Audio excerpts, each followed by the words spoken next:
j'ai une mission parcours psychiatrie précarité, une équipe mobile psychiatrie précarité Diogène à Lille. En fait, j'étais assistante sociale pendant 15 ans en milieu psychiatrique et j'ai fait une recherche dans le cadre d'un master ingénierie santé sur la coordination des trajectoires de santé. Donc, je vais vous présenter cette recherche. Elle porte sur le parcours de soins psychiatriques des personnes sans domicile personnel sur un territoire de la métropole lilloise. C'est une étude à partir des pratiques professionnelles d'une ELPP, des acteurs sociaux, principalement du système social, d'un service d'urgence de médecine générale et de l'expérience de l'usager. Et c'est une étude qui a été réalisée de mars à juin 2021. Les objectifs de l'étude sont de décrire le parcours de soins psychiatriques des personnes sans domicile personnel sur un territoire et appréhender la notion de complexité, d'identifier les points de rupture et de levier dans le parcours et d'optimiser les pratiques professionnelles à partir de l'identification de ces points de rupture. Le contexte tout d'abord de la population sans domicile personnel sur la métropole lilloise, il y a une étude réalisée en 2019 qui a recensé 1 000 personnes sans abri sur la métropole lilloise, 8 000 personnes hébergées, 13 000 personnes hébergées chez des tiers en cohabitation subie. Plusieurs études, comme l'étude Samantha réalisée en Île-de-France, montrent la prévalence des troubles psychiatriques auprès de cette population en évaluant un tiers des personnes concernées sur les troubles psychiatriques sévères. Population pour laquelle on retrouve aussi une souffrance psychosociale. À cela peuvent s'ajouter des comorbidités, notamment addictives, qui peuvent venir complexifier le parcours de soins. Ces constats amènent à une espérance de vie des personnes à la rue estimée à 30 ans inférieure à la population générale. Le contexte concernant la notion de parcours, quand on parle de parcours, de quoi parle-t-on ?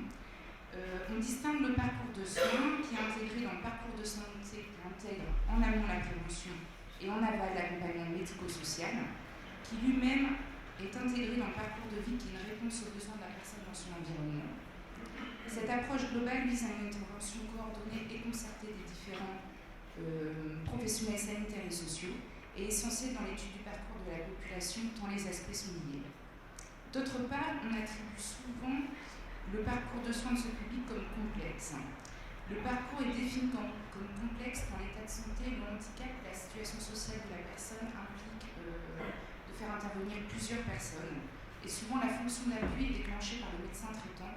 Or, on sait bien que c'est une population qui n'a pas toujours de médecin référent.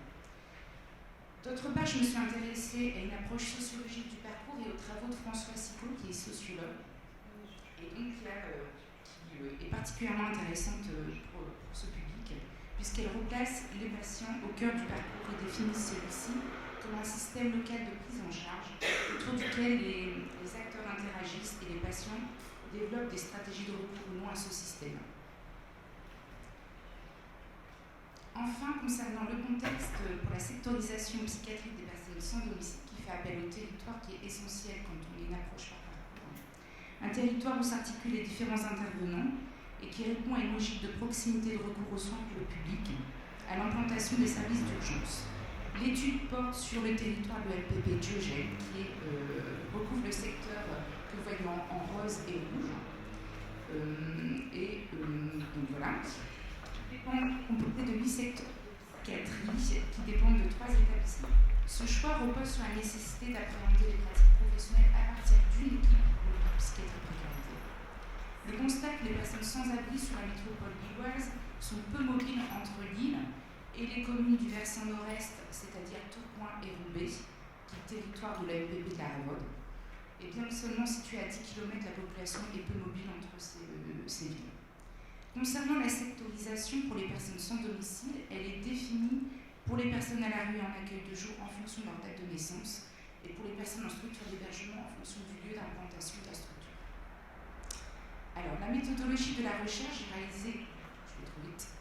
j'ai réalisé des entretiens semi-directifs auprès de 18 personnes qui ont des profils variés, des infirmiers, médecins, travailleurs sociaux, coordinateurs de réseau et un usager qui a eu l'expérience d'un parcours de rue et parcours de soins psychiatriques.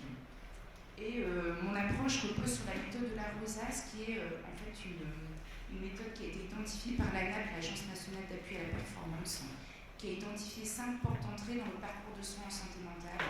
C'est-à-dire l'accès, donc la Rosace que vous voyez là, l'accès au diagnostic et aux soins psychiatriques, les situations inadéquates, l'accompagnement social et médico-social, l'accès aux soins somatiques, la prévention et la gestion des situations l'analyse va porter sur ces 5 portes d'entrée. Tout d'abord, les résultats concernant la description du parcours, qui est modélisé sur ce schéma. L'articulation des différents acteurs met en perspective la place de chacun concernant les points de rupture identifiés. Les acteurs sociaux, que vous voyez représentés plutôt en vert sur leur mission, ont un rôle dans l'accompagnement social, mais aussi dans l'accès aux soins somatiques, dans l'accès aux soins et aux diagnostics, et aussi dans la gestion des situations de crise. Les professionnels de l'EMPP sont les principaux acteurs de l'accès aux soins et aux diagnostics, mais participent aussi à la prise en soins du public. Ils n'ont pas de rôle défini dans la gestion des situations de crise, ni dans l'accès aux soins somatiques. Le service d'urgence constitue souvent la porte d'entrée spontanée pour le public, mais aussi le préalable à une entrée en hospitalisation psychiatrique, alors que l'orientation directe vers le CMP est limitée. Concernant les résultats pour l'accès aux soins et au diagnostic, on distingue 3 missions, le repérage, l'évaluation et l'orientation. Le repérage des troubles est effectué par les acteurs sociaux. Là, c'était les acteurs du SAMU social que j'ai interrogés. Il observait une adaptation différente aux conditions de vie à la rue, avec un isolement plus important, une mise à distance du professionnel et une non-adhésion aux propositions d'aide. L'identification par les acteurs sociaux des troubles est compromis par la précaution à classer ou non les troubles dans le champ de la psychiatrie. Une discontinuité de l'observation liée à la mobilité des personnes, amenant à une sollicitation de l'EMPP plus tardive. L'intervention de l'EMPP est le principal levier des acteurs sociaux, mais leur crainte est de faire venir auprès de la personne un professionnel de psychiatrie à l'encontre de son choix. Il observait une prudence entre le respect du choix de la personne, qui permet aussi d'instaurer une relation de confiance qui est essentielle, et la nécessité de faire appel aux professionnels de l'EMPP pour conforter ou non la présence de troubles psychiatriques. Les professionnels de l'EMPP concernant l'évaluation sont confrontés à une difficulté à instaurer un espace de parole en l'absence d'accroche, notamment dans les accueils de jour. La mobilité et la temporalité de la personne qui s'inscrit dans l'immédiat implique de s'adapter au jour le jour. Les permanences dans les structures sociales favorisent la création de ce lien. L'évaluation des troubles psychiatriques est identique à la population en général, d'après les infirmiers, les professionnels interrogés. Néanmoins, les professionnels observent une complexité en lien avec les comorbidités et des symptômes plus aigus liés, entre autres, à un repérage tardif et aux conditions de vie. De plus, la précarité ajoute de la souffrance supplémentaire de l'incertitude.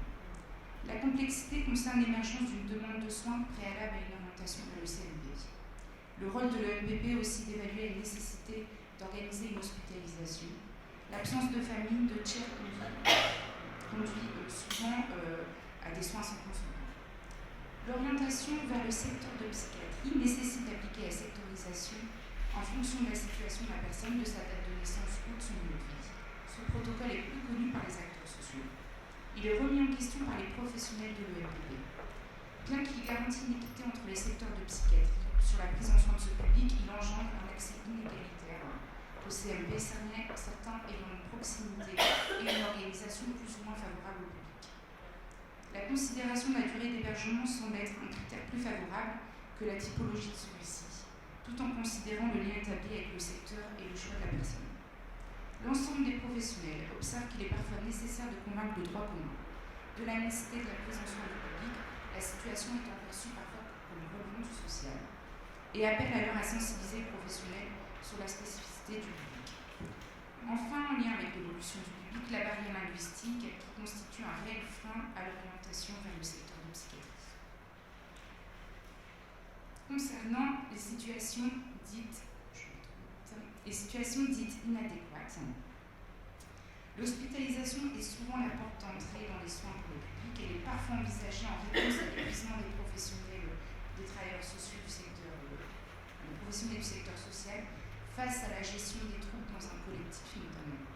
La durée d'hospitalisation est souvent perçue comme trop courte au regard des objectifs de celle-ci, qui dépasse la prise en soin pour constituer un point de rupture avec la vie à la rue. Ceci peut être aussi mis en perspective avec une modification de l'expression des symptômes pendant l'hospitalisation qui invalide les soins sans consentement. Pour les acteurs sociaux, l'hospitalisation peut avoir pour conséquence la rupture du lien de confiance et le risque d'augmenter la perte de repères et l'isolement à la rue. La sortie d'hospitalisation constitue un élément majeur de risque de rupture de soins en lien avec le retour à la rue, associé à la difficulté d'y observer un traitement, voire d'y accéder en l'absence de droit à la santé. L'accès au CMP après l'hospitalisation est incertain, en lien toujours avec la distance du lieu de vie, mais aussi une disparité dans l'interprétation des missions de l'EMPP. Des professionnels estiment que leur intervention cesse lorsque la personne est hospitalisée. Enfin, l'accès direct au CMP est peu adapté si celui-ci n'a pas une organisation adaptée au public. La reconnaissance de la place spécifique des professionnels du SAMU social ou des structures d'hébergement lors de l'accompagnement de ce public au CMP sera un moyen d'accompagner la demande de soins. Concernant les accompagnements sociaux et médico-sociaux, la pathologie psychiatrique impacte l'accompagnement social et déstabilise les travailleurs sociaux dans l'adaptation de leurs objectifs. L'expérience leur permet d'avoir une connaissance intuitive de la spécificité du public. Néanmoins, le handicap psychique est insuffisamment connu, ainsi que l'accompagnement selon la philosophie du rétablissement.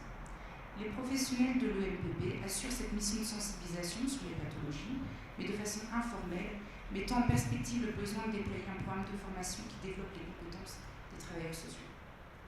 La fonction d'interface de l'EMPP implique aussi d'interroger la question du secret médical, secret partagé, interprété différemment au sein de l'équipe. Enfin, des fins d'hébergement ou des refus sont observés au cours de ce public, présentant des troubles psychiatriques. Le dispositif Un chez soi d'abord est peu cité dans les pistes, du fait qu'il devient peu accessible, témoignant de sa pertinence. Néanmoins, les acteurs sociaux observent qu'il n'est pas adapté à tous et appellent à la création des lieux alternatifs, des structures basses. Concernant les soins somatiques, de multiples problèmes de santé sont rencontrés auprès de la population, amenant à complexifier l'orientation et à questionner le point de départ de l'orientation vers les soins. Le public a souvent accès aux soins via les urgences, que l'on peut interpréter comme le service qui correspond à la temporalité de la personne. On peut supposer que l'approche biopsychosociale est peu applicable dans la temporalité des urgences. Il ne constitue pas la demande de la personne. Néanmoins, le service social hospitalier et les PASS permettent l'accès aux droits et l'inscription de ce temps de soins dans un parcours coordonné. La manifestation des troubles psychiatriques monopolise l'attention des travailleurs sociaux.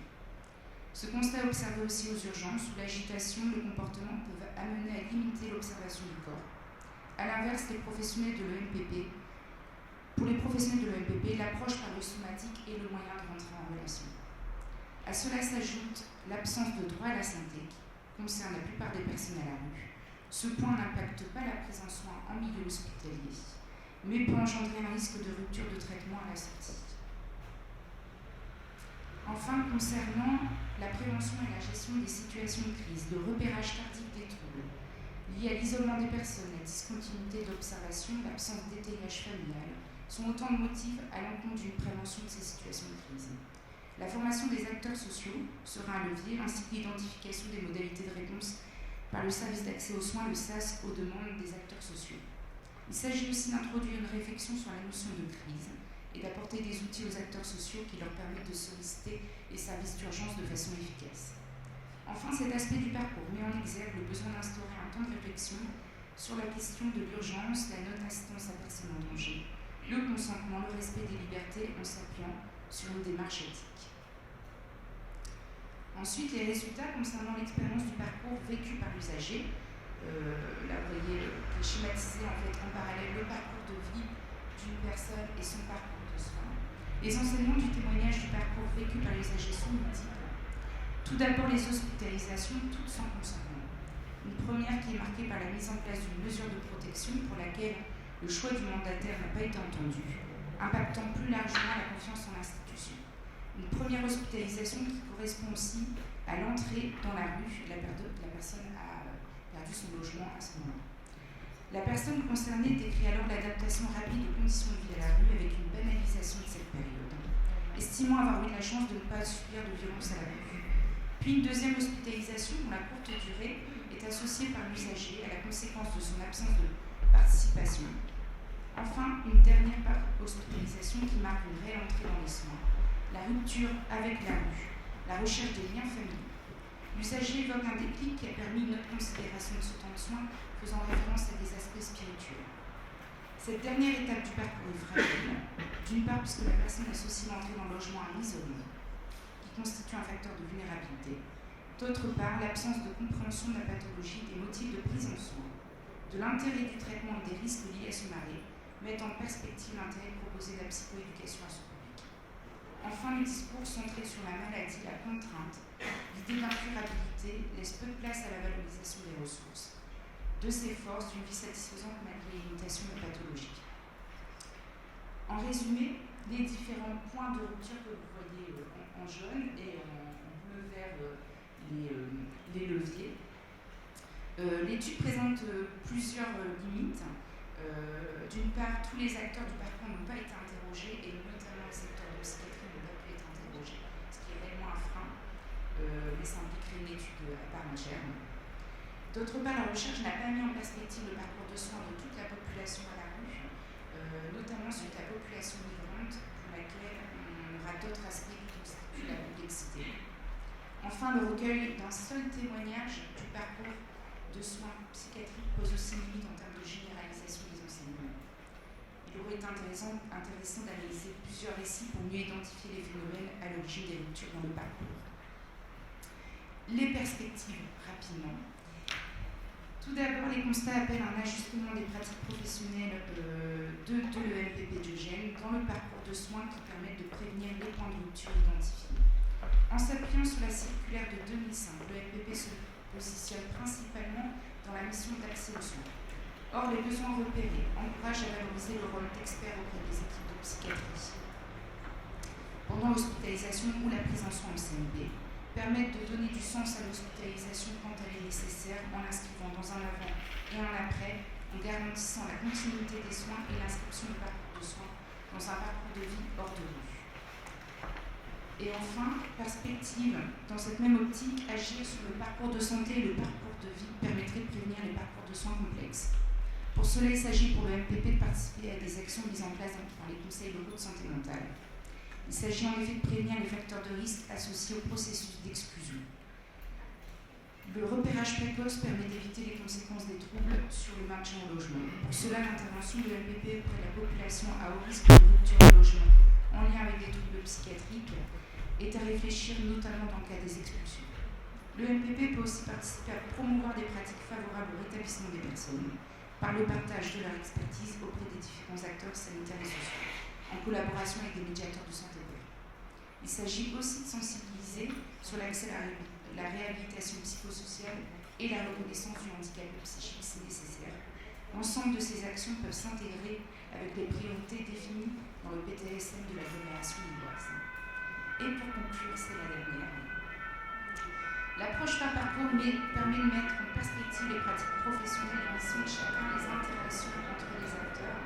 Cette approche permet aussi d'appréhender la complexité du point de vue de chaque acteur et d'identifier les points de rupture et les leviers qui sont porteurs de projets. Enfin, il me semble important de considérer le parcours à partir d'un territoire de proximité où interagissent les différents acteurs et un territoire où les personnes ont recours à ce système. Et enfin, d'interroger l'expérience des personnes concernées. Les enseignements sont particulièrement riches. Cela implique de promouvoir la participation des usagers. Merci.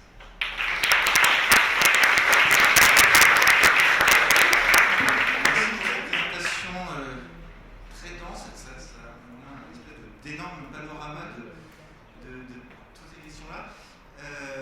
Une ou deux questions dans la salle avant de passer à je préfère faire les questions au fur et à mesure parce qu'après on oublie et voilà, à la fin c'est compliqué de revenir. Là, donc c'est frais. Est-ce que vous avez des questions, des remarques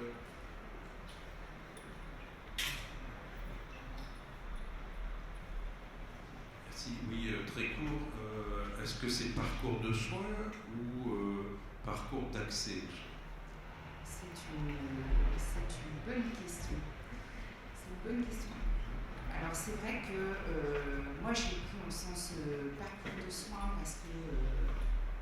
parce que ça englobe voilà, tout le parcours qui est au niveau ambulatoire et au niveau hospitalier. Et c'est sûr que alors c'est la question aussi du droit commun, la place du droit commun et l'articulation avec le MPP. C'est une vaste question qu'on se pose au niveau de la MPP Diogène. On est dans cette mission d'accès aux soins et en même temps, au regard de la recherche, on souhaite aussi se positionner en tant que garant de la continuité du parcours de soins et du coup, je pense qu'on peut se situer dans ce parcours de soins. Je pense qu'on est un acteur essentiel parce qu'il y a des risques majeurs au final. On voit beaucoup de situations où sont organisées des hospitalisations le risque de retour à la rue est un risque assez élevé, et que les équipes de MPP, elles vont revoir la personne dans l'accueil de jour, elles vont revoir la personne dans la rue, et de pouvoir être un peu ce fil conducteur dans le parcours. Je pense que voilà, c'est un peu l'adaptation des pratiques professionnelles, en tout cas, qu'on envisage sur le MPP de Jogel. Merci. La deuxième équipe, s'il vous plaît, pendant qu'on, si vous voulez bien avancer, pendant une dernière question. Alors, moi, je suis Céline, je fais du space, je me suis un peu retrouvée dans ce que vous disiez aussi, et j'avais une question. Je travaille en équipe mobile aussi, Précarité Psy. Au niveau du parcours de soins et d'hospitalisation, vous avez un protocole ou pas? Sur la sectorisation? Oui, enfin, en tout cas, sur votre sectorisation, ou comment vous pratiquez cette hospitalisation sous contrainte? Alors, on n'a pas de protocole précis concernant la sectorisation sous contrainte. On essaie de prévenir vraiment ces situations-là, parce qu'on pense vraiment que... Alors, surtout que beaucoup de personnes ont déjà fait l'expérience de plusieurs hospitalisations, et donc elles ont bien connaissance de ça, et donc on essaie vraiment de prévenir ces situations. Concernant l'orientation, elle se fait sur chaque secteur, en fait, en fonction, on a 8 secteurs de psychiatrie, et un secteur a affecté un mois de naissance de la personne. Toutes les personnes qui sont nées au mois de janvier sont affectées sur tel secteur de psychiatrie. Pour les personnes qui sont en situation de rue, en accueil de jour et en hébergement d'urgence. Pour les personnes qui sont sur les autres structures d'hébergement, c'est en fonction du lieu d'implantation de la structure d'hébergement. Mais ça pose aujourd'hui de réelles limites, et on est en train de retravailler là-dessus, parce qu'au final, les services d'urgence, les personnes peuvent rester jusque 2 ans, mais c'est toujours considéré comme de l'urgence. Et nous, sur la métropole lilloise, c'est comme ça, c'est de l'urgence stabilisée, donc les personnes peuvent rester plusieurs mois, et du coup, ça devient un non-sens qu'elles soient sur un lieu de soins éloigné, en fait. Donc, on a inscrit cette action-là dans le PTSM 2022 pour avoir une large concertation, pour redéfinir des règles de sectorisation qui soient plus pertinentes au vu de nos territoires. Merci beaucoup. On passe au suivant, s'il vous plaît.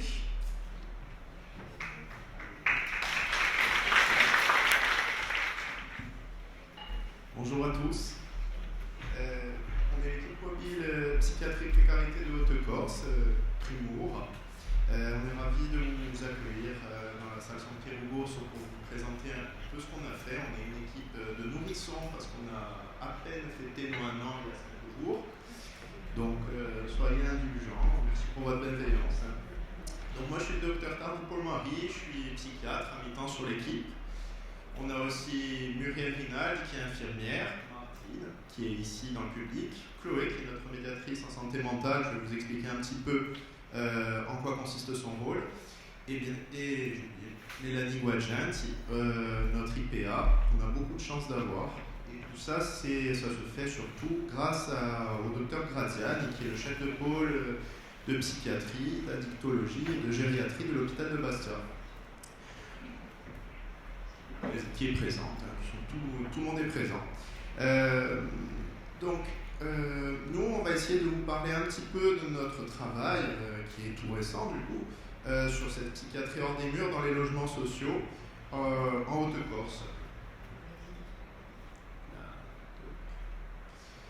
Donc le plan, ça va s'articuler en 3 points.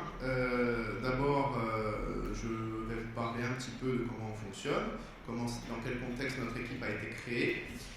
Ensuite, Mélanie va vous présenter les projets similaires et ce qui a pu être fait dans d'autres régions. Et enfin, on va vous présenter un cas clinique pour essayer d'illustrer un petit peu ce qu'on fait au jour le jour.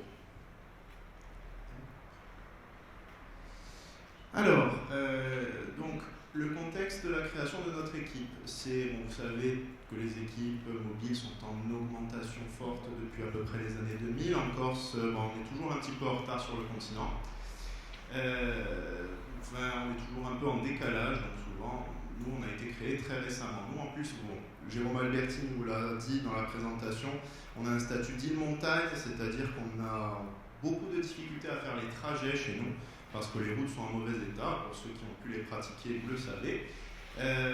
Et on a une particularité en Haute-Corse, c'est qu'il y a une articulation un peu particulière. La psychiatrie privée est très présente, puisque il y a c'est quoi, peut-être 2/3 des listes, c'est du privé, dont les soins sous contrainte. Les soins sous contrainte sont gérés par la clinique de Santorné, qui est une clinique privée. En plus, s'ajoute le problème de la désertification dans tous les, qui est présente en France, mais qui est aussi présente en Corse, bien évidemment. Donc la Corse, c'est une région pauvre, c'est pas la région la plus pauvre de France, hein, et c'est rien en comparaison des dom-toms, mais c'est quand même, elle fait partie des régions métropolitaines les plus pauvres, surtout la Haute-Corse. Et il y a la précarité, elle se concentre, donc c'est une région qui est assez peu peuplée, donc la précarité se concentre dans les logements sociaux principalement. Donc on a axé cette équipe sur les logements sociaux. En particulier, en 2019, il y a eu une agression dans un HLM à Bastia. Il y a eu 6 blessés et 2 morts. On suspecte une altération de la santé mentale chez l'agresseur. Et il y a eu une forte impulsion politique pour créer l'équipe mobile psychiatrie précarité en Haute-Corse, qui a vu le jour donc, en septembre de l'année dernière. Alors nous, on fonctionne avec un partenariat étroit avec les bailleurs sociaux, notamment avec notre médiatrice. Pour vous résumer un petit peu la séquence, c'est que notre médiatrice en santé mentale a des contacts très étroits avec l'ensemble des bailleurs sociaux et la préfecture. Donc les situations problématiques sont assez vite repérées, il n'y a pas de maraude. On utilise beaucoup les partenaires, on s'appuie beaucoup sur les partenaires pour ça. Et à partir de là, si le partenaire relève une situation difficile, il nous adresse une fiche de saisine. L'idée, c'est d'essayer de maintenir, d'avoir les informations les plus précises possibles pour justement encore pas faire une maraude, c'est-à-dire pas aller au hasard chercher pour essayer vraiment de tomber à chaque fois le plus facilement possible sur la personne en question. En général, on discute à chaque fois du cas au staff, parce que parfois c'est juste des difficultés de communication et d'accès aux soins qui ne sont pas spécifiques à l'équipe mobile, des liens avec le secteur, des liens avec des psychiatres privés par exemple. Ensuite, très souvent, sauf si c'est vraiment pas nécessaire, on fait une visite sur site, que ce soit au domicile de la personne, dans des lieux d'accueil, on fait aussi des permanences dans certains lieux d'accueil comme les foyers, et aussi bien sûr dans la rue si nécessaire. Une fois qu'on a fait notre travail de lien, d'accompagnement vers les soins, on adresse une fiche de réponse à notre partenaire qui nous a saisis au départ. L'idée, c'est de faire un retour pour que le partenaire puisse s'organiser aussi de son côté. C'est une fiche de réponse qui a été conçue pour essayer de respecter le plus possible le secret médical, mais il faut bien qu'il y ait une communication à minima, parce que finalement, l'idée, c'est de travailler ensemble. Alors, nous, au niveau des problématiques, à votre gauche, on a un maintien du lien avec les patients. Le maintien du lien avec les patients qui sont compliqués, ça vous le savez, qui sont complexes. La communication entre le social et le médical, bon, vous la connaissez aussi, il y a toujours cette recherche d'efficacité chez l'un et chez l'autre. Il faut que les personnes soient hospitalisées ou qu'elles aient un traitement pour être calmes. C'est souvent la demande des personnes sur le plan social, qu'elles ne posent pas de problème dans le voisinage. Et en même temps, chez nous, on attend que tous les papiers soient faits, que la personne ait facilement accès à un logement. Donc c'est toujours cette difficulté de compréhension et peut-être un peu ce côté impatient, mais c'est peut-être parce qu'on est une équipe jeune, pour débloquer les situations. Et comme je vous l'ai déjà expliqué, nous avons des périphéries qui sont assez peu accessibles. Pour aller à Calvi, il faut combien de chez nous 2h30, donc c'est compliqué de faire l'aller-retour dans la journée. C'est pour ça que ça encore est en cours de développement, en cours de déploiement. Alors, la mobilité dans les logements. Je laisse la place à Mélanie. Du coup, c'est vrai que en fait, ça, c'est la discussion d'essayer de trouver des projets similaires, c'est quelque chose qu'on a pris en compte dès l'implantation en fait, de l'EMPP avec le travail de réseau. Puisqu'en fait, la médiatrice santé mentale, c'est un dispositif expérimental qu'on a en cours. Donc, il a fallu inclure de fait, en fait, ce lien particulier avec les bailleurs sociaux, avec les quartiers prioritaires de la ville. Et donc, il y avait une demande qui était un peu dans de la précarité, mais qui était vraiment singulière. Du coup, dès le départ, en fait, avec toute l'équipe, on a essayé de trouver un modèle réplicable en se disant du coup voilà, c'est nouveau, nous c'est une EMPP, qu'est-ce qui se fait ailleurs? Et en fait, on a même été formé par le docteur Marcuel, que je vois. C'est vrai qu'on nous a dit, en fait, il n'y a pas de consensus sur ce domaine-là. En fait, chacun, c'est propre aux besoins du territoire. Et donc, voilà, il y a une base commune. En effet, il y a l'allée vert et il y a le non-recours aux soins, où on va en reparler. Voilà, ça, c'est propre à chaque équipe EMPP qui est confrontée à ça. Mais par contre, après, il faut s'adapter au territoire. Nous, historiquement, c'est vrai qu'on a toujours été avec une psychiatrie de secteur très prégnante où il y avait une vraie vocation à conserver cette mobilité. Ce qui se passe actuellement, c'est qu'on l'a vu beaucoup, il y a de moins en moins de moyens et en effet, souvent, on en a discuté lors d'autres interventions, on va être saisi maintenant en fait, dans des cas d'urgence, soit des urgences somatiques, soit vraiment où on arrive en dernier lieu, où il y a l'urgence psychiatrique, mais où c'est la crise et que, en fait, comment faire dans des personnes qui sont déjà connues des soins psychiques mais qui sont en rupture de soins psychiques depuis des années, comment faire pour mobiliser quand des fois on est sur un secteur où il y a une infirmière qui doit recouvrir tout le secteur du CNP avec du temps médical qui doit être un peu affecté à sur différents temps et qui ne peut pas se dédier vraiment à pouvoir avoir cette facilité de mobilité. Comme on a vu en plus, il y a la particularité en Corse que la mobilité, ça demande tout de suite beaucoup plus de moyens.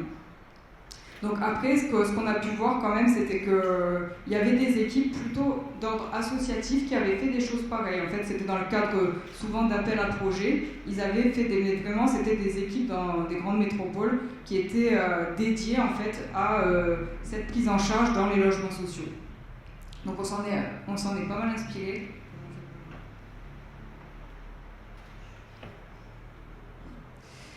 Donc on s'en est pas mal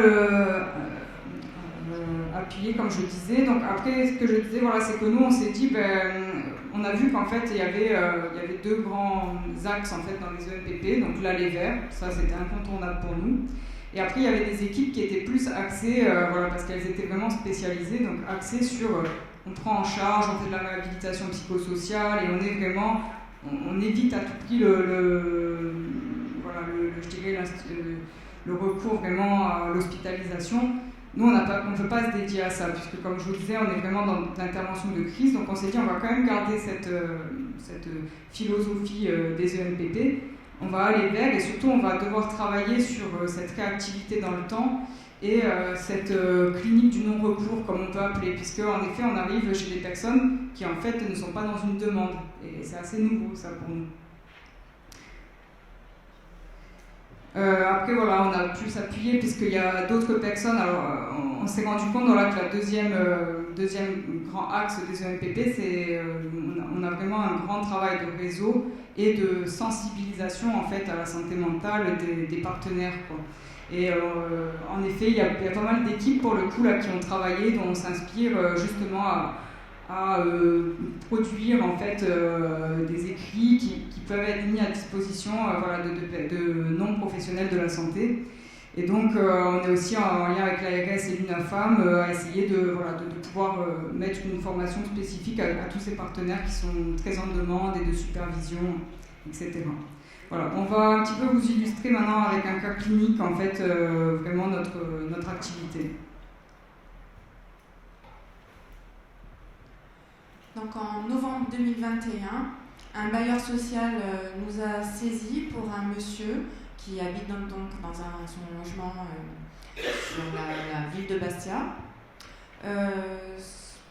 Donc ça a été, cette saisine a été donc organisée entre notre médiatrice en santé mentale et notre équipe via une fiche de saisine qui est créée par le docteur Tard et validée par le centre hospitalier de Bastia. Donc pour le bailleur social, ils nous décrivent leurs motifs. Monsieur est en rupture de soins depuis 2017. Il est connu pour sa toxicomanie et ses crises parfois violentes dans le quartier. Quelques soucis avec le gaz. Il laisse en permanence son gaz allumé. Le voisinage a très peur. Monsieur n'a plus aucun lien avec les services sociaux et reste donc injoignable. Le gardien de l'immeuble est très inquiet et donc nous adresse leur saisine. Donc nous, notre équipe, donc en concertation, nous avons quand même effectué à plusieurs reprises des visites à domicile, sans succès. Monsieur nous a, pendant plusieurs mois, nous n'a pas répondu à nos sollicitations. Nous lui avons laissé une petite carte de visite dans la boîte aux lettres. Puis, spontanément, on est retourné un jour. Il a ouvert sa porte, mais il n'a pas voulu trop discuter avec nous. Ce n'est que lorsque nous l'avons rencontré, au restaurant social qu'il a pu nous identifier et que le lien de confiance a pu s'instaurer. Donc à ce moment-là, on lui a proposé nos services, on lui a expliqué ce qu'on pouvait faire pour lui. Et il a bien voulu revenir vers nous et nous ouvrir enfin son domicile. Donc là, nous avons pu faire un état des lieux. On voyait des stigmates de violence, des vitres cassées, des départs de feu dans sa cuisine, un logement insalubre, dégradé.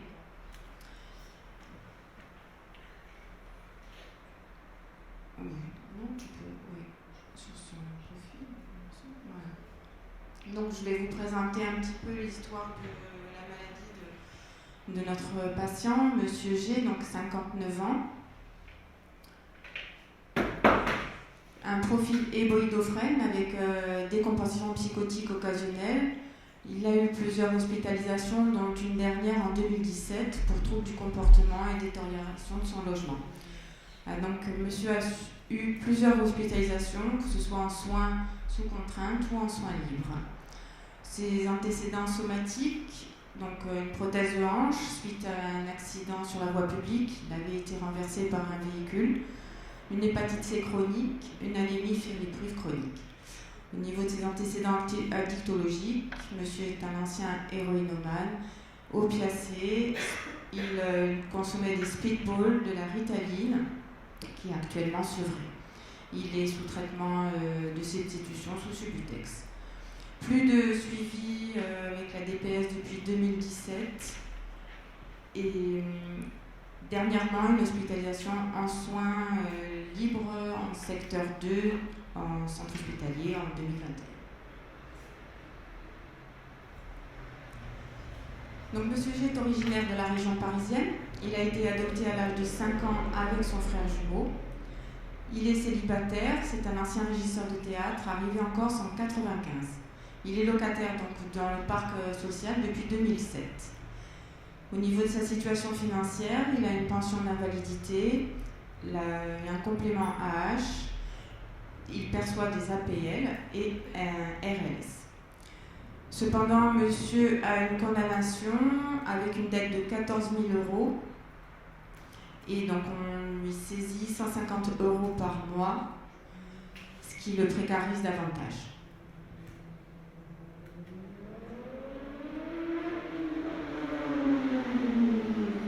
Oui, si tu veux. Je vous laisse la parole, Dr Tard, pour lui expliquer un petit peu toute sa reprise en soins. Est-ce que je peux vous demander un petit service? J'aimerais qu'on applaudisse l'équipe, si c'est possible.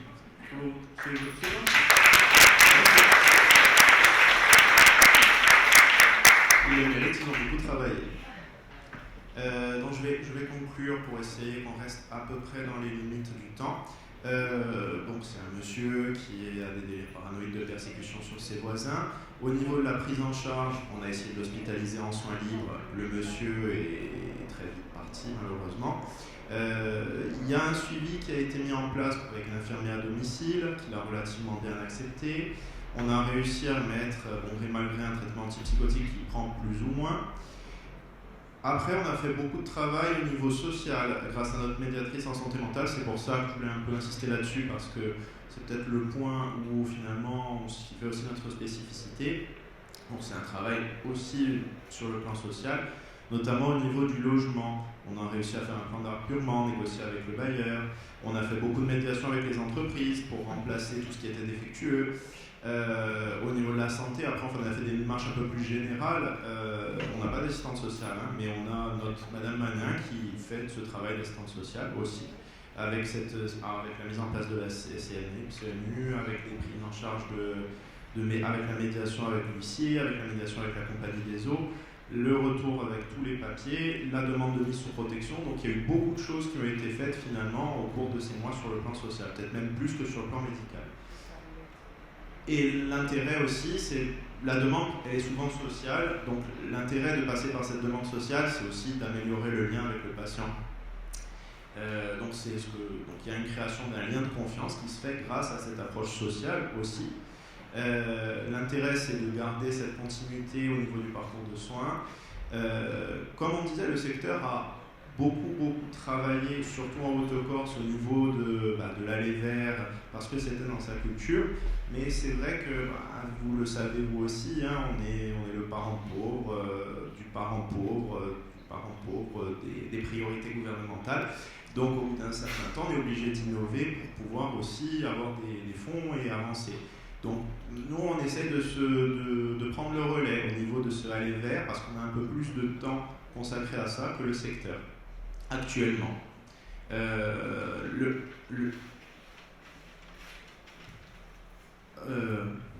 te laisserai conclure après. Donc resserrement, l'idée c'est qu'on va essayer on a aussi un lien très étroit, comme je vous le disais, grâce à notre médiatrice en santé mentale avec les bailleurs sociaux, avec la préfecture, ce qui apporte vraiment des choses, ce qui permet une acculturation entre le social et le médical qui est vraiment intéressante. L'idée c'est de prendre en charge le mieux, vraiment de prendre en charge le patient dans une approche la plus globale possible, en prenant en compte tous les aspects, le logement, le social, les aides, le financier, le médical somatique, le médical psychiatrique. Voilà. Tu voulais conclure, Mélanie ? Merci pour votre attention.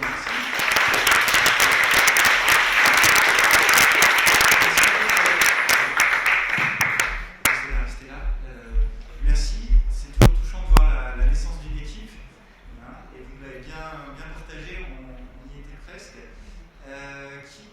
Qui a une question ? Alors, une question premièrement. Oui, bonjour, Frédéric Lefrère, à nouveau. On partage exactement les mêmes fonctionnalités, puisque nous, on a créé une équipe qui a maintenant plus de 6 ans, qui intervient au domicile dans le cadre de l'appel à projet 10 000 logements accompagnés, qui est une équipe mixte sociale et sanitaire. Nous, EMP, on fait la partie sanitaire et on a une équipe de l'œuvre Fadret qui fait la partie sociale. Pour bibliographie, éventuellement, il y a une monographie de l'ANAP, l'Agence nationale pour l'appui à la performance, qui a été réalisée sur cette équipe. Une des questions que je me poserais, c'est au niveau de votre financement. Est-ce que vous avez un financement de l'Agence régionale de santé ou est-ce que vous avez d'autres modalités de financement dans la mesure où vous venez aussi beaucoup en aide aux structures sociales et notamment aux bailleurs sociaux qui sont quand même vos, entre guillemets, donneurs d'ordre et qui sont aussi les bénéficiaires de vos interventions? La question financière est toujours importante. Donc nous, on est principalement financé par l'ARS, mais la particularité, c'est le poste de notre médiatrice qui est financé, qui a un financement tripartite par la préfecture et par les 3 bailleurs sociaux et par l'hôpital aussi. Donc elle a vraiment 6 employeurs. Donc c'est entre guillemets, hein. Même si elle travaille à l'hôpital. Le rôle du financement reste un financement ARS. Oui. Ok. Autre question ? Oui, bonjour. Alors, moi, je suis Dr Salima Khalifa, je suis psychiatre depuis peu en Guadeloupe, donc depuis 2 ans sur l'équipe mobile précarité et psychiatrie. Donc, c'est un grand intérêt que j'ai écouté un peu votre intervention parce que je retrouve des situations qui sont similaires du fait déjà de la situation insulaire, du fait des difficultés sociales, économiques, identitaires, enfin toutes les crises qui traversent le pays. Je vais corriger ces îles. Et puis avec aussi des situations que connaissent un petit peu les EPSM partout en France, qui sont dues à la démographie médicale qui est absolument catastrophique. Donc la question du financement m'intéresse beaucoup aussi, parce qu'on est en train de travailler sur un projet avec la Grèce pour essayer de développer un petit peu notre intervention. Et puis, moi, je voulais savoir si, parce que j'ai compris que vous ne faisiez pas de maraude, que vous interveniez juste suivre les signalements donc par les bailleurs ou par d'autres instances. Donc, est-ce que vous intervenez sur des centres d'hébergement sociaux, par exemple, puisque moi j'ai une consultation sur un CHRS, sur la ligne de Basse-Terre, où on a une population extrêmement intéressante de personnes qui sont en grande situation de précarité, de détresse, sur le plan psychologique, sur le plan de souffrance, de gros patients psychotiques, de gros voyages pathologiques, puisque en Tunisie, il y a des patients qui viennent de Haïti, de la Dominique, etc., qui viennent pour des situations de vie difficiles, mais qui sont sous-tendues parfois par de gros problèmes psychiques. Donc est-ce que vous intervenez en CHRS? Est-ce que c'est un lieu de vie aussi, un type ponctuel, aussi limité dans le temps? Et est-ce qu'il y a des maraudes qui sont faites encore sur le cas? Parce que vous dites qu'il y a très peu d'épidémies, vous intervenez sur les logements sociaux. Donc finalement, les gens qui sont dans la rue, quid voilà. Et puis c'est passionnant tout ça, donc je vais m'arrêter là, parce que je vais m'arrêter là. Merci. Merci pour le témoignage aussi. Alors je commence à répondre et complétera Paul-Marie après. Alors en fait, c'est vrai qu'on a montré un aperçu d'une chose. Le plus gros de notre travail pendant 6 mois, ça a été vraiment de construire un réseau.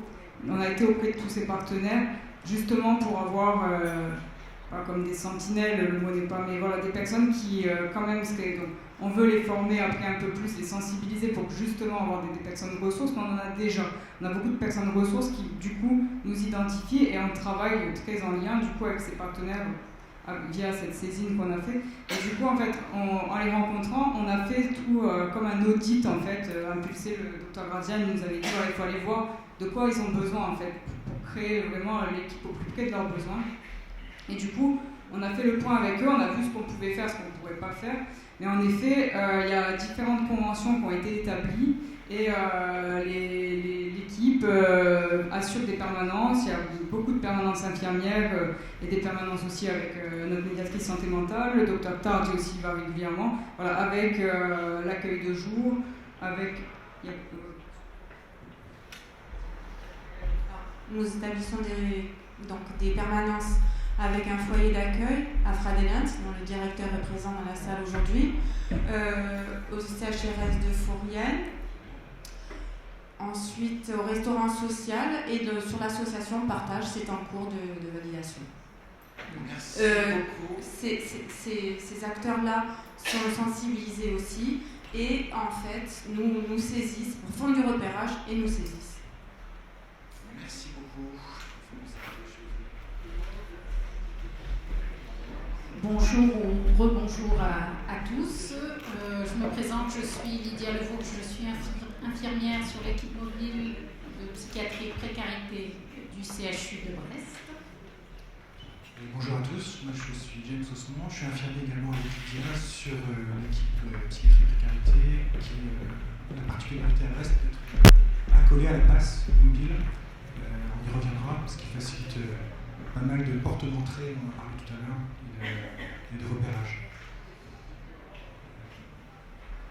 Donc voilà, on se propose de revenir sur l'expérience, notre expérience inédite, mais finalement qui a été inédite pour tout le monde, qu'a constitué le premier confinement durant la crise du Covid, du 17 mars au 3 mai 2020. Donc ça a été une période qui a été favorable à l'observation d'une clinique spécifique et du coup à l'évolution de nos pratiques professionnelles. Donc nous on va s'atteler à un public dont on n'a pas forcément beaucoup parlé, je trouve, depuis ce matin, peut-être la strate la plus exclue, le public vraiment de rue.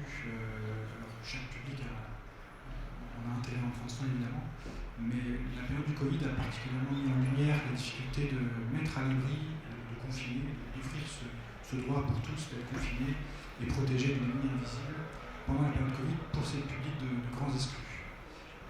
L'injonction par paradoxal, on a tous un peu vécu, mais pour eux, se mettre à l'abri quand on n'a pas de logement et que le reste du temps ça pose de problème à pas grand monde, ça venait vraiment percuter leur réalité. Évidemment, pour nous, ça a obligé à être créatif, on parle depuis une heure, et à inventer des nouvelles formes de prise en charge, y compris dans la DVR. Donc, on va passer rapidement sur les généralités, parce qu'on en a déjà parlé pour plusieurs moments. Les publics cibles, ce sont donc les grands exclus. Il y a un peu deux pôles qui prennent en charge. Ces grands exclus, ça va du planeur au coutard, aux toxicomanes, aux personnes souffrant de troubles psychiques sévères. Et la définition de la précarité est alors assez polymorphe. On a essayé de circonscrire notre champ d'intervention pour ne pas être interpellé pour toute situation. À Brest, dans un milieu urbain, on n'intervient que sur la métropole. Notre définition, c'est l'absence de logement pérenne.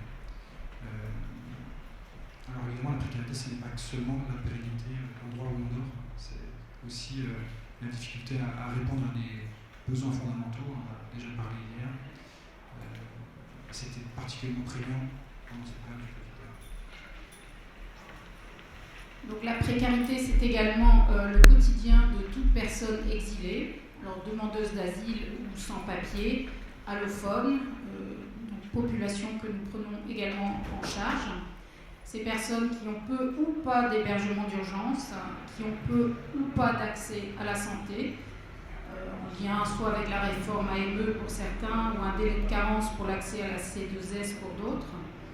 Et puis donc ces populations qui ont également peu ou pas d'accès à un emploi, à des ressources, à la sécurité qu'apporte une projection possible dans l'avenir et au réconfort des pairs.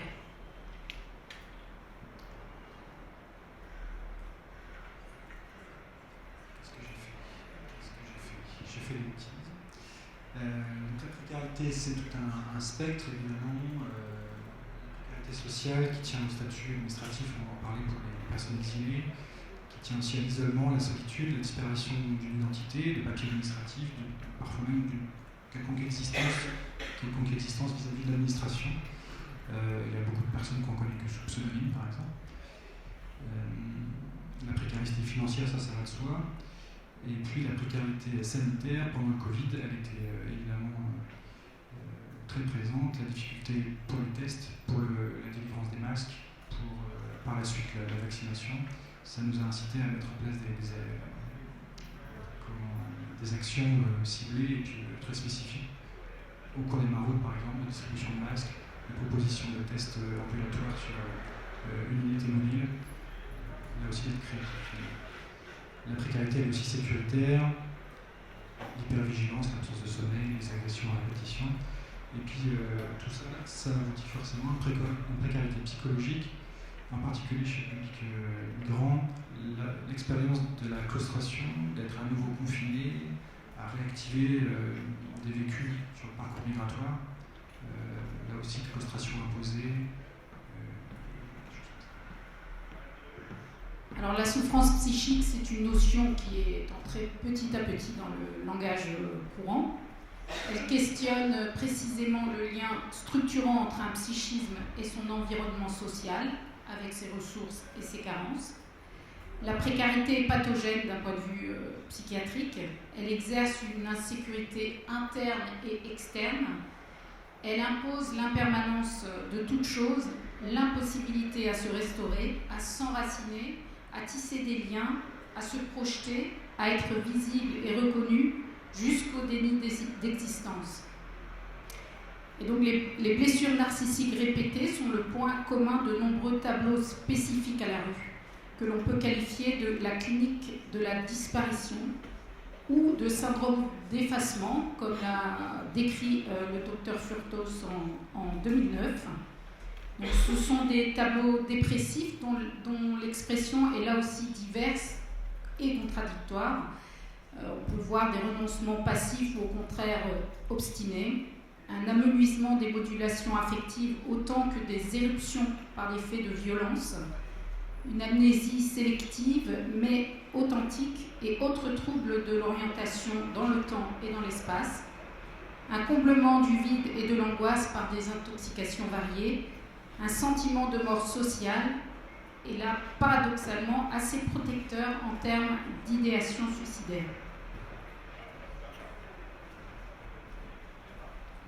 Donc, pendant le Covid, ça a été particulièrement frappant, je trouve, pour toutes les structures habituelles, même les accueils de jour pas seuls, toutes les administrations tout à fermer, de se retrouver dans la rue avec ceux qui restaient, les plus exclus des exclus, et des tableaux de mort sociale, c'est comme avec Furtus aussi, hein, des gens éteints, dans une désespérance assez passive finalement, et ce qui faisait pas de bruit.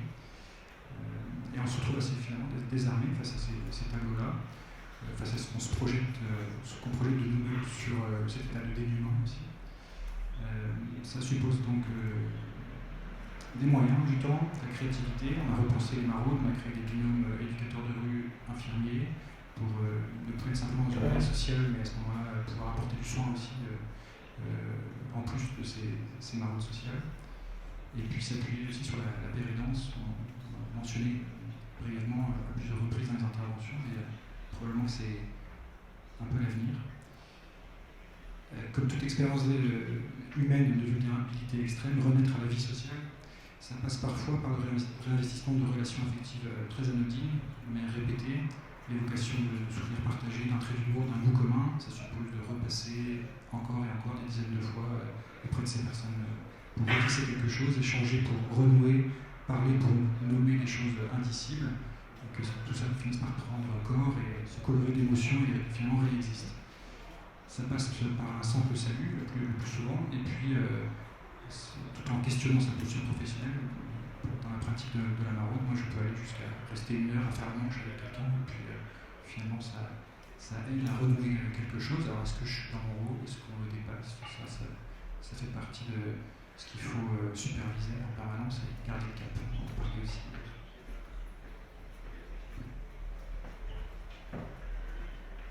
Alors, concernant la population migrante, le confinement a mis en évidence de manière criante les réviviscences d'événements traumatiques, notamment d'expériences d'enfermement lors du parcours migratoire, prison, rétention, parfois sévices et tortures bien sûr, mais aussi l'attente. Parce que migrer, ce n'est pas simplement qu'une fuite, on ne le dit pas assez souvent. Migrer, c'est aussi beaucoup de vie d'aliénants et d'attente. Du coup, pendant ce temps du Covid, toute la place psychique était de nouveau laissée aux ruminations, à l'incertitude. On a pu constater une quête majeure de maintien du lien thérapeutique, alors même dégradé, des entretiens téléphoniques très productifs, même s'ils étaient plus brefs ou informels. J'ai souvenir pour les patients que je connaissais, que je suivais, au moment de ce temps spécifique de mars de les appeler pour prendre de leurs nouvelles et d'avoir des gens très étonnés qu'on puisse penser à eux dans le temps qui se passait, qu'on puisse avoir l'idée même de penser à eux.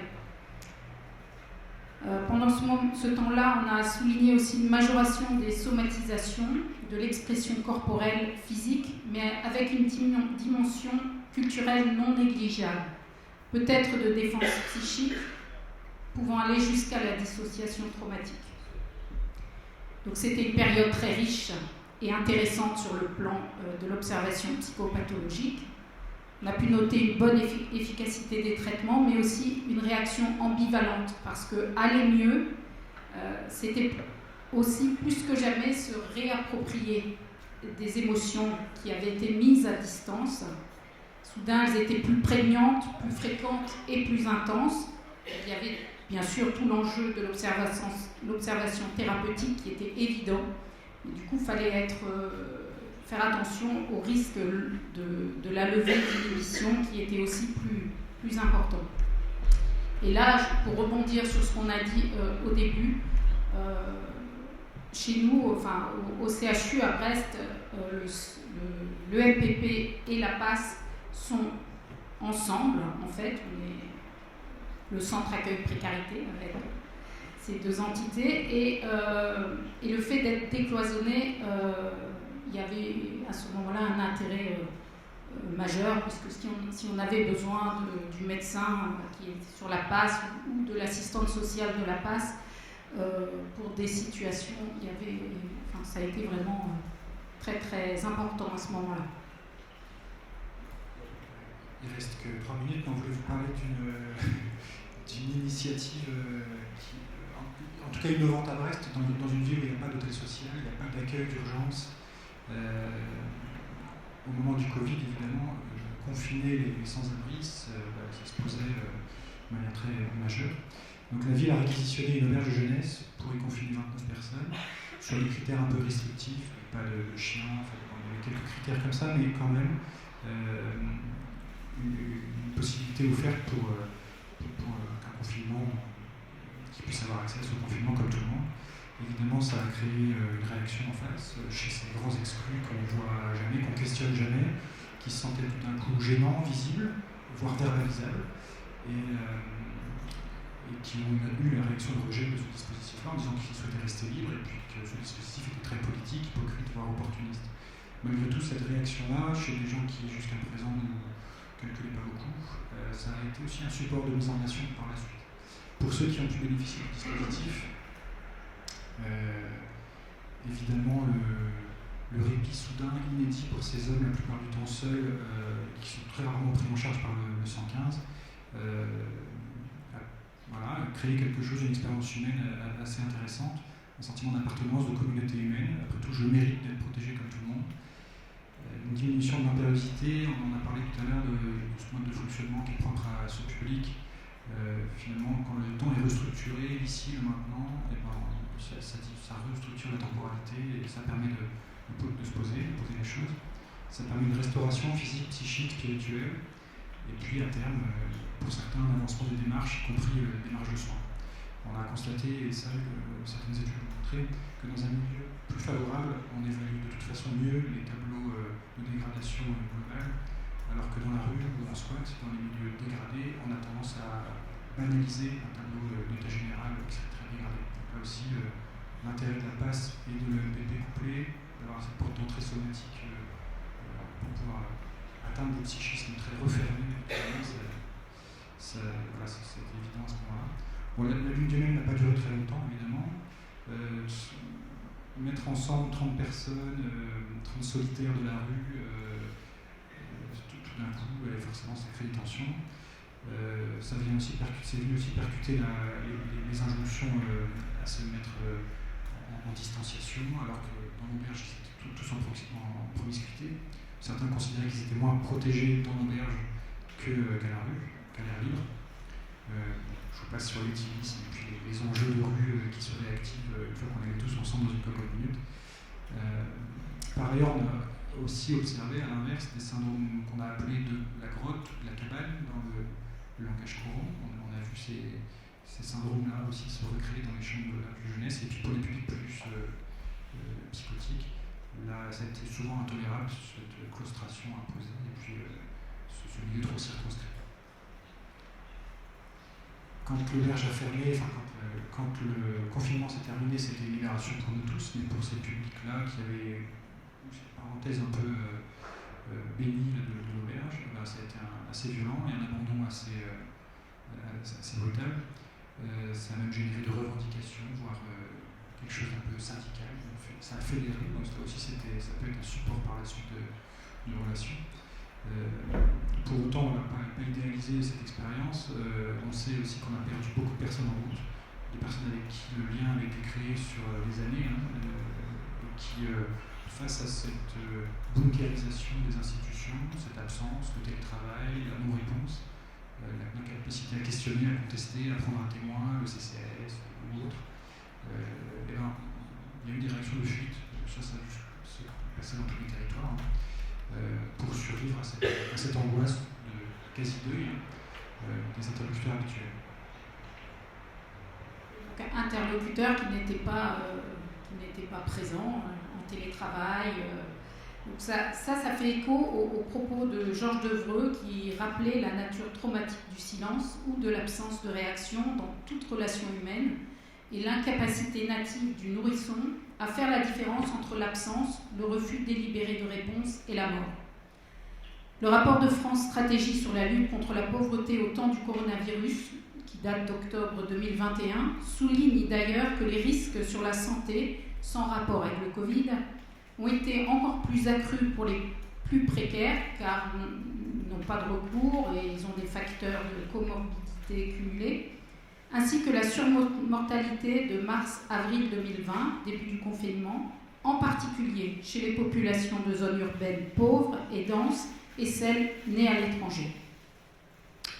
Donc, dans tout ça, on a dû, comme vous tous, acquérir de nouvelles idées. On a voulu finir sur une note un peu positive, et avec de la critique. On vous laisse lire, vous êtes grands. Et voilà. Merci à tous. J'espère qu'on n'a pas été trop long.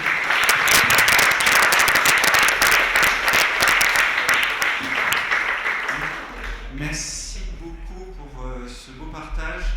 On voit à quel point clinique, psychiatrique et ça touche à l'humain et ça touche à la relation de manière très profonde dans ce que vous décrivez. C'est très touchant. Est-ce que vous avez des réactions? Je trouve ça assez simple. Merci. Bonjour, Jean-Christophe Vignol, je suis psychiatre à l'EMPP de Lyon et j'étais très intéressé parce qu'on retrouve beaucoup de ce que vous avez dit, mais par contre on a une expérience totalement inverse, c'est-à-dire qu'effectivement les sans-domicile ont été regroupés dans 2-3 lieux de concentration quand même, mais ils ont pour une fois, ils étaient assez contents parce qu'en fait ils ont accepté déjà de venir pour la plupart. Sur Lyon, on a eu très peu de SDF qui sont restés dans les rues. Alors c'est vrai qu'il y avait aussi des lieux où ils pouvaient rester un petit peu dehors, ils pouvaient faire des potagers, les lieux s'y prêtaient bien. Il y en a un certain nombre qui disaient pour une fois on peut dormir dans un lit, on n'est pas obligé d'appeler le 115 tous les 4 jours, et il y en a pour beaucoup qui ont vécu une espèce de moment presque différent, communautaire, en collectivité. Nous on s'est énormément alerté parce qu'effectivement on a eu très peur de la remise à la rue, c'est-à-dire oui après, donc on a remué les médias, FR3, etc. Et il y a eu zéro remise à la rue à la suite. Et on nous a même demandé de l'observation psychiatrique s'il y avait des gens à réorienter vers le chez-soi d'abord en passerelle directe ou vers la psychiatrie. Ce qui était le cas. On a pu faire un vrai travail de repérage. Et il y a des personnes, je crois, qu'on a repérées dans cette période, qu'on n'aurait jamais repérées même avec le statut social. Voilà. Autrement, parce que j'aime beaucoup votre notion du droit finalement du film sur le papier. J'avais pas perçu ça comme ça, mais qui est vraiment c'est notre rôle, le reste notre près. Et c'est vrai que la sortie était vraiment notre angoisse. C'est-à-dire qu'ils vivent quelque chose, pour certains, d'assez presque collectif, qui sont très solitaires, et puis l'après. Et là, pour une fois, ça a marché. Ouais. Ils ont ouvert jusqu'à 500 places. Ça questionne la volonté politique, on ne va pas en faire aujourd'hui, mais clairement, l'ouverture du dispositif à Brest, en tout cas, ça faisait tâche de rien offrir d'un point de vue humanitaire. On retombe sur ce binôme dont on a parlé hier aussi, humanitaire-sécuritaire. On est toujours un peu financé, pensé, investi par les décideurs sur ce binôme-là. Et donc, il ne fallait pas les laisser dehors. Il fallait faire quelque chose, mais en même temps, une fois que c'était fini, que le gouvernement avait levé les premières restrictions, le premier confinement en tout cas, c'était fini. À Brest, très brutal et pas du tout aménagé de manière pensée et bienveillante et qui a du sens, malheureusement. C'était fait comme ça. Oui, tout à fait. Une dernière question avant de passer à la dernière intervention.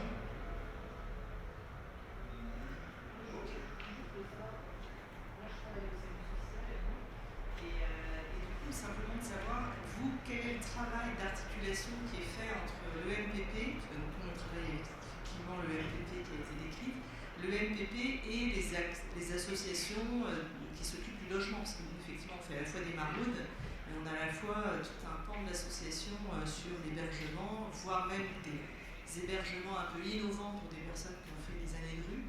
Comment vous travaillez vous en articulation avec le tissu associatif qui est peut-être sur l'axe logement? Alors, le logement, comme on a dit, sur Brest, c'est notre frontière. On ne travaille pas avec le public qui a accès au logement, en tant que produit. Mais on fait la nuance avec l'hébergement. L'hébergement non pérenne, dégradé, il y a énormément de pratiques. Il y a assez peu de gens qui dorment sur le trottoir à Brest. Il y a beaucoup de squats, par contre, des centaines. Tout ce tissu associatif qui gère les accueils de jour, qui gère les maraudes sociales, etc. On est en lien, il y a aussi des réunions de réseau, et on travaille évidemment en partenariat très resserré. Merci beaucoup.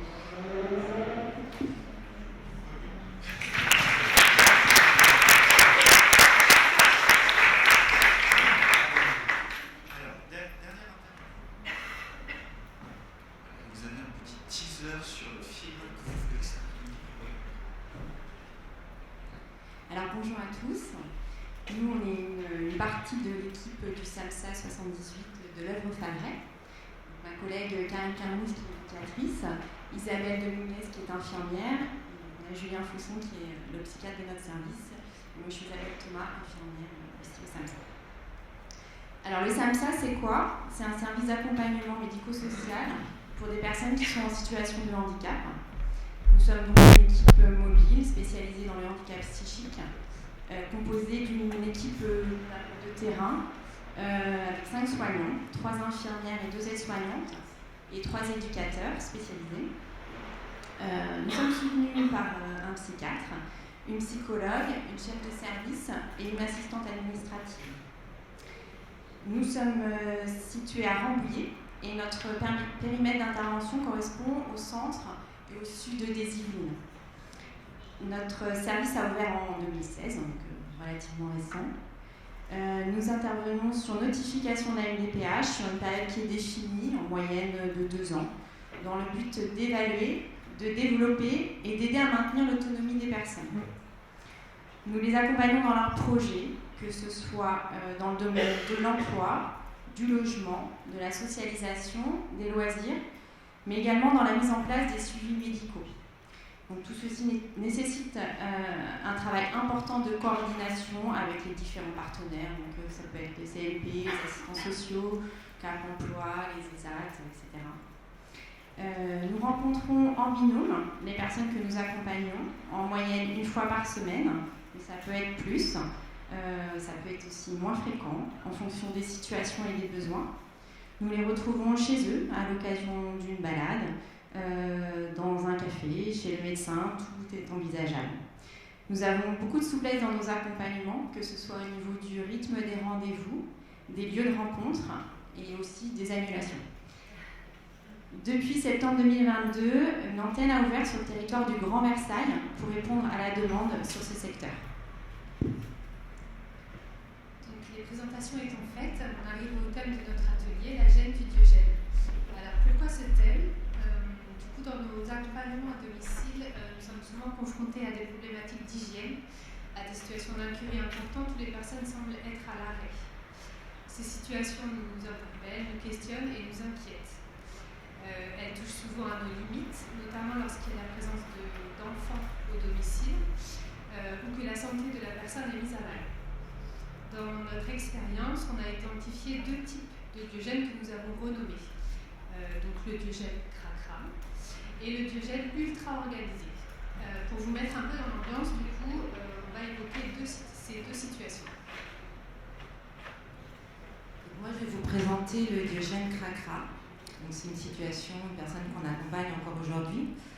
Donc, nous accompagnons Madame D depuis janvier 2020. Elle nous a été orientée par l'assistante sociale du secteur. Madame souffre d'un syndrome dépressif depuis de nombreuses années. Elle vient d'emménager dans un nouveau logement et vit seule pour la première fois de sa vie. Notre mandat était de soutenir Madame dans son quotidien, de maintenir une veille médicale, car elle n'avait plus de suivi psychiatrique, et de l'aider à aller vers le soin. Le lien avec Madame a été relativement facile et rapide. Elle montre cependant des difficultés à investir seule son logement, mais elle accepte notre soutien pour défaire les cartons. Au printemps 2020, la crise sanitaire ralentit notre activité. Les visites à domicile sont remplacées par des entretiens téléphoniques très réguliers. L'été 2020, Madame ne répond plus à nos appels. Inquiets, nous contactons sa fille qui propose de nous ouvrir le logement. Nous découvrons alors un logement encombré de déchets, de nourriture moisie, d'excréments de chats, de vaisselle sale, et Madame est prostrée sur son canapé. Au vu de la situation, nous lui proposons de l'accompagner aux urgences dans l'idée d'une hospitalisation. Elle refuse catégoriquement, affirmant que son état est provisoire. En équipe, nous décidons alors de la soutenir et l'aidons à mettre en état son appartement. Nous établissons ensemble un plan de crise en présence de sa fille. Dans ce plan, elle nous autorise à faire appel à sa fille si elle ne répond pas à 3 sollicitations successives. Sa fille pourra alors nous ouvrir le logement. Par la suite, Madame a toujours maintenu le lien, mais ce que nous pensions être un épisode isolé s'est finalement avéré être un syndrome de Diogène. Alors moi, je vais vous présenter la situation de Madame S pour le Diogène ultra-organisé. Dans les 6 premiers mois d'accompagnement, Madame S ne lui donnait pas accès à son logement, prétextant qu'elle devait le ranger, faire du tri, avant de pouvoir nous accueillir. Et puis, progressivement, son état psychique se dégrade et Madame ne peut plus sortir de chez elle. Une hospitalisation est envisagée. Elle accepte alors de nous faire rentrer chez elle. Alors l'appartement, quand on rentre dedans, il nous semble en apparence très propre. Elle dispose pour seul mobilier d'un lit et une étagère. Elle a cependant des tabourets, une petite table, une grande télé, mais tout est encore sous emballage et il lui est impossible de les installer dans son logement. Elle n'a pas de frigo, ni de machine à laver. Tous ses meubles et son électroménager seraient restés chez son père après son emménagement il y a 8 ans. Son déménagement il y a 8 ans. Tout l'appartement est encombré de diverses piles soigneusement entassées, de publicités, d'emballages alimentaires en tout genre, triés par catégorie, qu'elle a pris le soin de laver et de trier. Ses affaires personnelles sont en sac, posées au sol.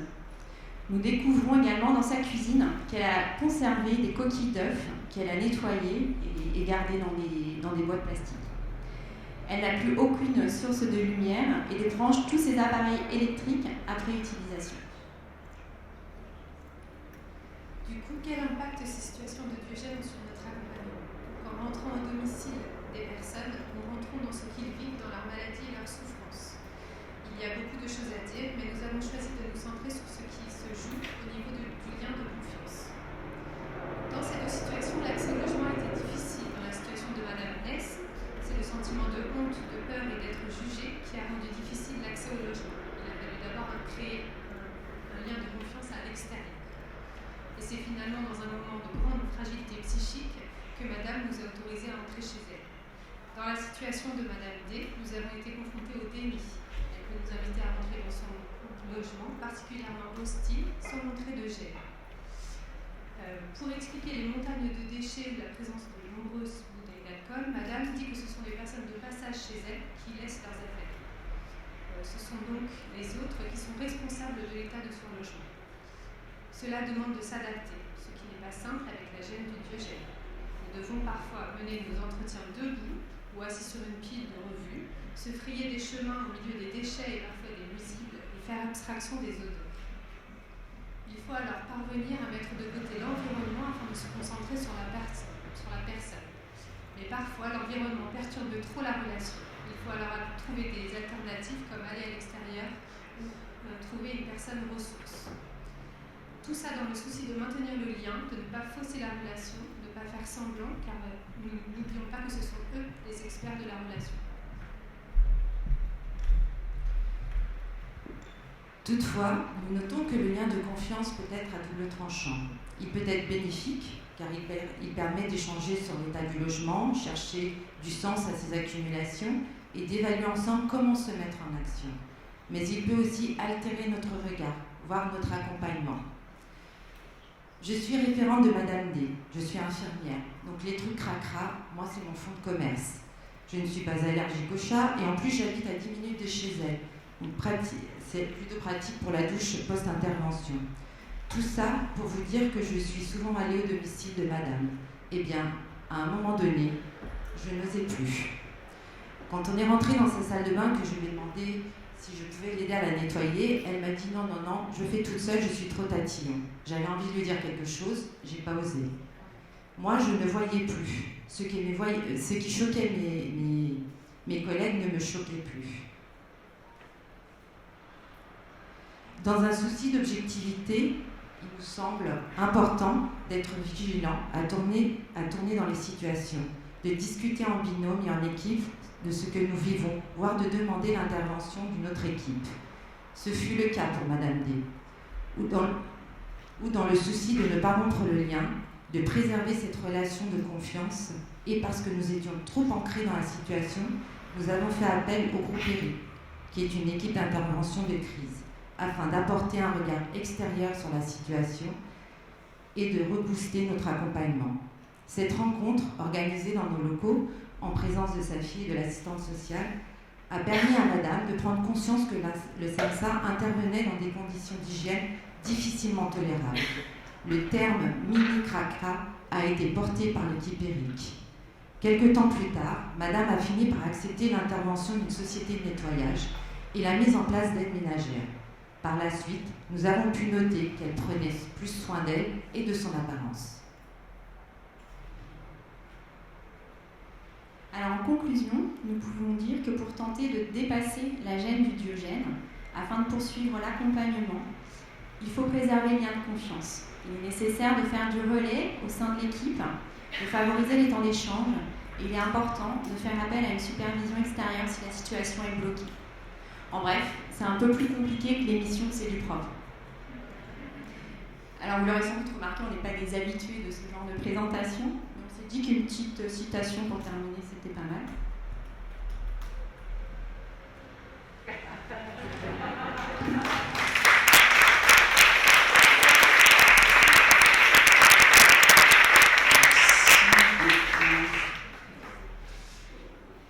Des questions, des commentaires, des...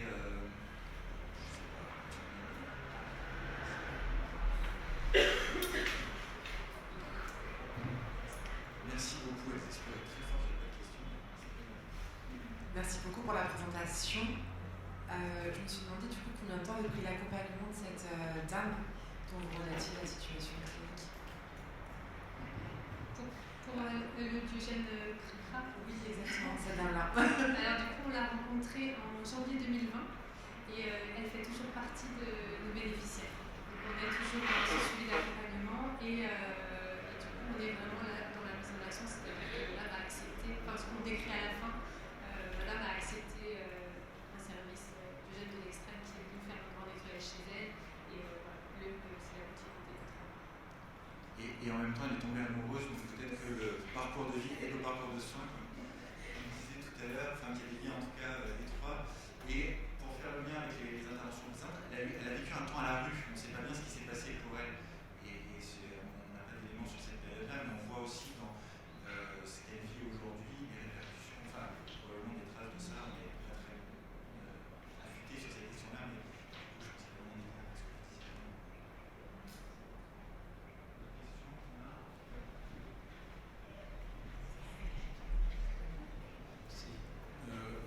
Juste pour attirer votre attention sur le fait de ne pas oublier de médicaliser au sens de la médecine générale les personnes qui ont un certain nombre de Diogène. Quand on commence à faire des études et à rassembler un petit peu ce qui ressort, notamment de l'imagerie médicale, 50% des Diogènes ont une imagerie cérébrale qui est déterminée. Donc ça pose la question éthique, doit-on laisser quelqu'un qui a, par exemple, des antécédents précédents respiratoires dans cet état-là, au prétexte que c'est un Diogène qui va avoir son choix, alors qu'il peut aussi bénéficier d'autres prestations que simplement le nettoyage. Donc, c'est peut-être à travailler avec le médecin généraliste Alors, d'orientation. Pour le coup, on l'a accompagnée auprès d'un neurologue. Elle a fait un IRM cérébral qui est parfaitement normal. Tant mieux pour elle, oui, tout à fait.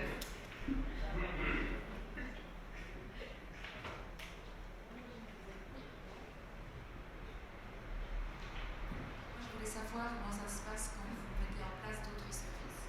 Parce que nous, on a eu une expérience un peu malheureuse. On accompagnait une maman au domicile et c'était vraiment très très cracra.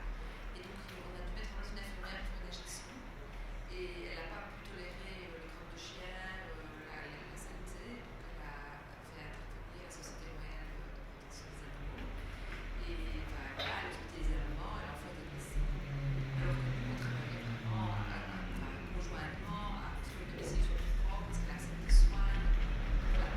Et c'est vrai que parfois, il y a vraiment eu un gros jugement de l'équipe de soins à domicile, je veux dire somatique, par rapport à notre équipe de soins à domicile psychiatrique. Parce qu'on tolérait ça.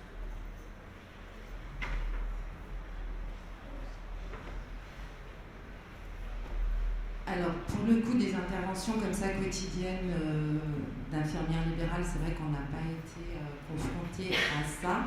On a été confronté, par contre, à l'équipe de la MDPH qui est venue pour l'évaluation dans le cadre d'une demande de PCH, qui était venue sans nous.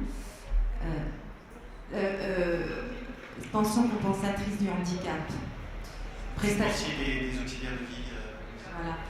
Et du coup, elles y sont allées et elles ne sont pas rentrées. Donc on leur a proposé de les accompagner et avec nous elles sont rentrées. Donc je sais pas, enfin voilà. Avec le SAMSA, il est là aussi pour faire de la coordination, pour aider les gens et leur dire que voilà, si on y arrive, vous devez pouvoir y arriver aussi. Et finalement, ils y arrivent. Donc après, quand les aides à domicile qui vont se mettre en place là, début octobre, ça va être notre job de les accompagner, de les aider à prendre conscience que voilà, c'est une pathologie, qu'il faut aider les gens à aller mieux. Et après, à partir du moment où je pense que les gens comprennent que c'est une pathologie, c'est un soin, qui participe aux soins, c'est plus facile à tolérer. Après, on a des petites astuces, on met du fixe sous le nez, voilà, des petites choses comme ça.